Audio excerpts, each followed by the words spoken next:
We've talked about cultural aspects of the colonies, we talked about economic aspects of the colonies, but we can't forget the politics. And these colonies are part of the British Empire, and as such, they do fall within a particular political structure. Excuse me. So at the top of that, of course, you have the king.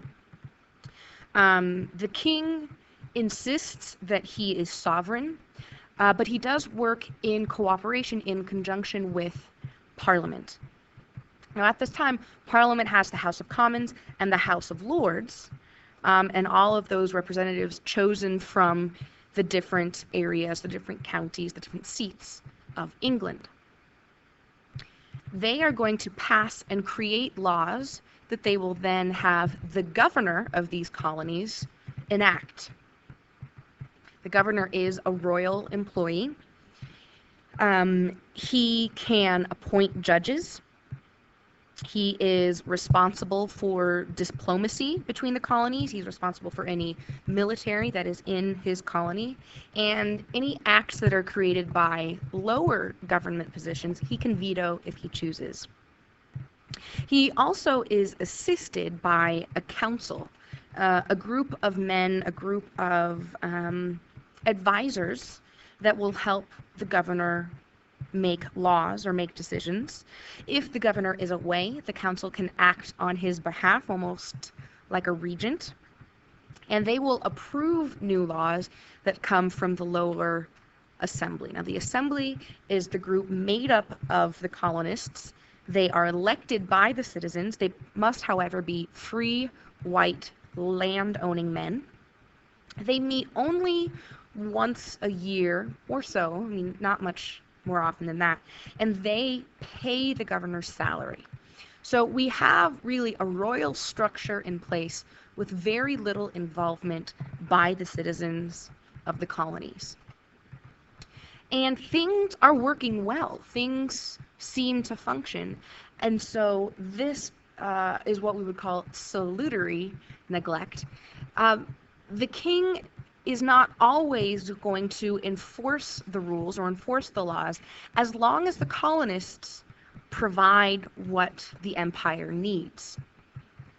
So while certain laws might be skirted, while certain colonies might get away with more than might be strictly legal, as long as these colonies are fulfilling their duties in terms of paying their taxes, providing the raw materials needed, the king really isn't going to pay much attention. And then we get into an issue about central versus local government. The king and parliament are the central government. But so many of the day-to-day decisions are controlled by the local governments or the assemblies and the councils and the governor. And this raises the question, who then is truly in control? And you could say in one sense that whoever controls the money is in control of everything, the power of the purse. So we have the assembly, the colonial representatives, they pay the governor's salary. So in that sense, they control the governor. But the governor is hired and receives his instructions from the king. So this makes for some confusing power struggles. But because the colonists are, for the most part, running day-to-day things, they feel that they're legitimate. They feel that they have a right to be in charge of themselves. They are making their own laws, which then are confirmed by the council and confirmed by the governor. And they have little interaction with the king and with the parliament. This is going to be challenged and impacted by the French and Indian War. You may also know it by the name of the 7 Years' War. It is, at least in the colonies, between the French and the British, and it has to do with territory.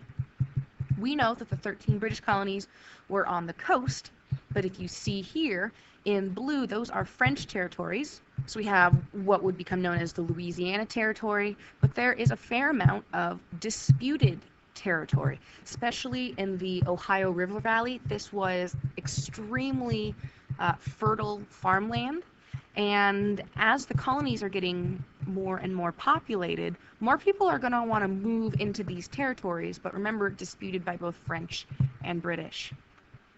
Then we have sort of the corridor from up in Canada down to New Orleans, and this is important for trade because New Orleans is the end of the Mississippi River. Whoever controls it has a huge influence on trade, and so this would be very enticing to the British.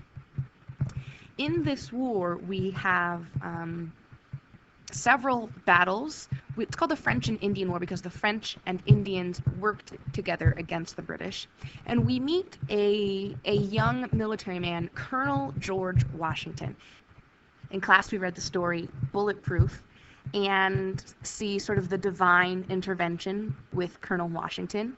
But one thing that does happen with Washington is he experiences firsthand sort of how the British Army is used to fighting traditional warfare, meaning used to fighting in a field lined up with another opposing army doing the same thing.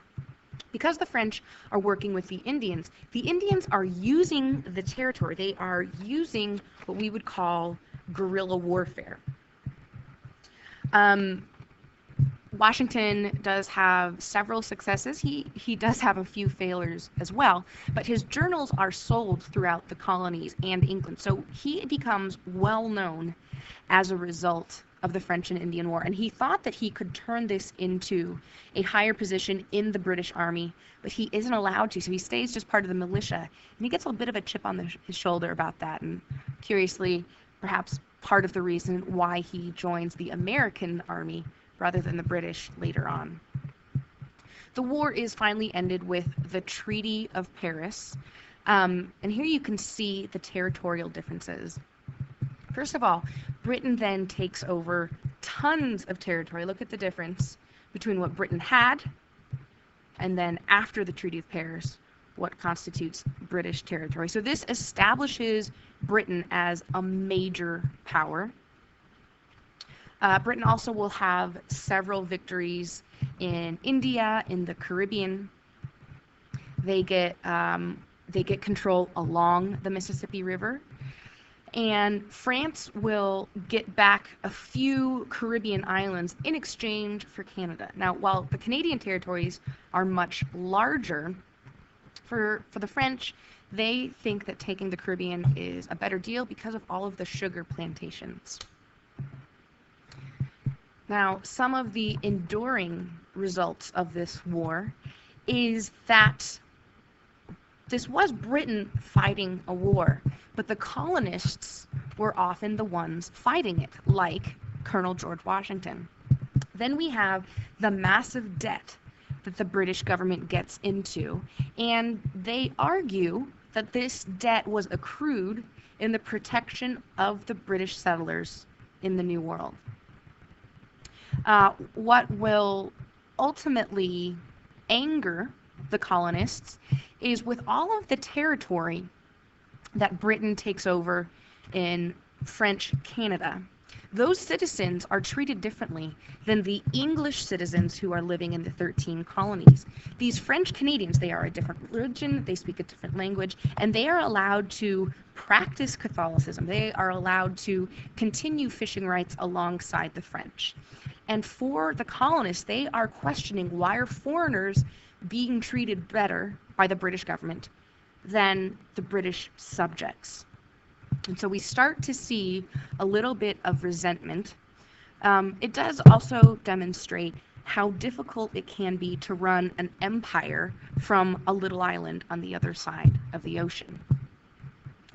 Just towards the end of the French and Indian War, a new king is coronated in England, King George III. He is only 22 years old when he comes to power.